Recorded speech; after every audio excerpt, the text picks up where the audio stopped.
Welcome to Cinderella Fairy Tale Stories. Cinderella बाग में खेल रही थी कि अचानक जल परी नमूदार हुई। हाथ में जादुई छुरी साथ और मुस्कुराते हुए बोली, आज तुम्हें एक जादुई मुहिम पर ले जाऊंगी। जल परी ने जादू की छुरी लहराते हुए कहा, तैयार हो जाओ, हम पानी की दुनिया में चलेंगे। सिंड्रेला ने सर हिलाया और दोनों पानी की तरफ छलांग लगाई। वो एक चमकते हुए दरिया में पहुंची, जहां नीले पानी के अंदर रंग बिरंगी मछलियां तैर रही थीं।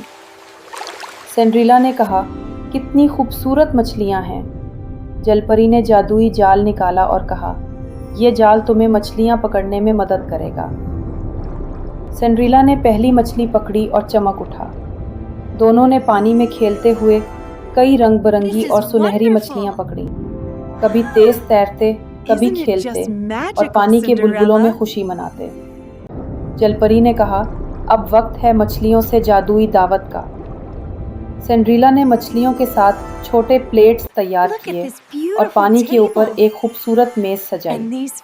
दोनों ने अपनी पकड़ी हुई मछलियों से दावत खाई, सुनहरी मछलियों के साथ जादुई रोशनियों में लुत्फ उठाया और हर लम्हा मुस्कुराहट से भर गया।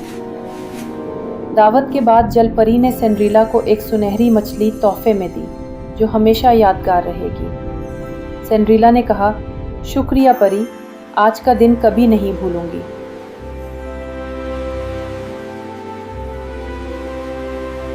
Thanks for watching, and don't forget to subscribe.